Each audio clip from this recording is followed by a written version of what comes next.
So again, yeah, it's part 3, y'all. This will be the final part, y'all, inshallah. Yeah, so we have to complete those 5 salats as soon as possible. Is recommended, just in case you want to get it over with.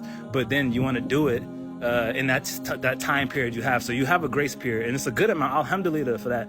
And this is where I was saying, like, when I say 15, I missed 15 days of Fajr. I was actually being pretty strict on myself, like in terms of like me. I had in my mind, I had like a 10-minute grace period. If I didn't pray Fajr within 10 minutes, I consider it of when it's called, I consider it late, when it's actually not the truth.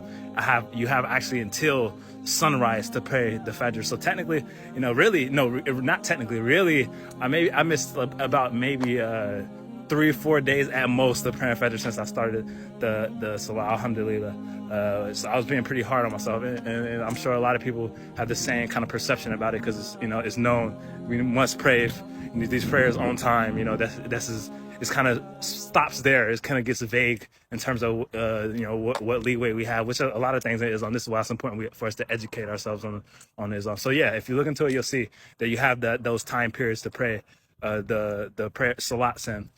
And there's some exceptions, so, okay, what about, are we allowed to make up prayer? So some people, and some of us will, if we miss a prayer, we might feel guilty, and we'll try to make up for it as soon as we can, right? We miss it. And there's some exceptions to it. And there's some situations where we're actually not allowed to make up for it. So, we know, during traveling, there's some leeway in terms of postponing your salats and doing them and combining them. We know that for traveling. I talked about that many times. But what about other scenarios? So there is some hadith where Prophet Muhammad, peace be upon him, mentions there's 2 scenarios where 2 other scenarios other than traveling where we're allowed to make up a prayer.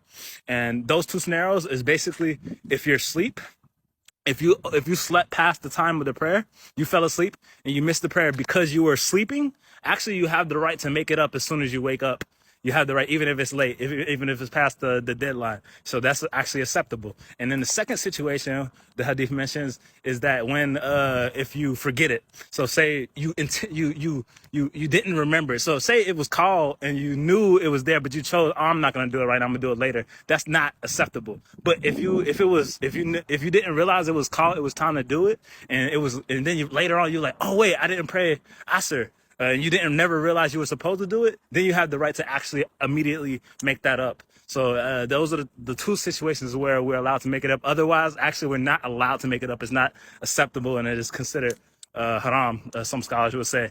So those are the scenarios where we can make up prayer. So let's consider this. We have a lot of time to do the prayer in. So alhamdulillah for that. Let's incorporate that, y'all. Assalamu alaikum wa rahmatullahi wa barakatuh.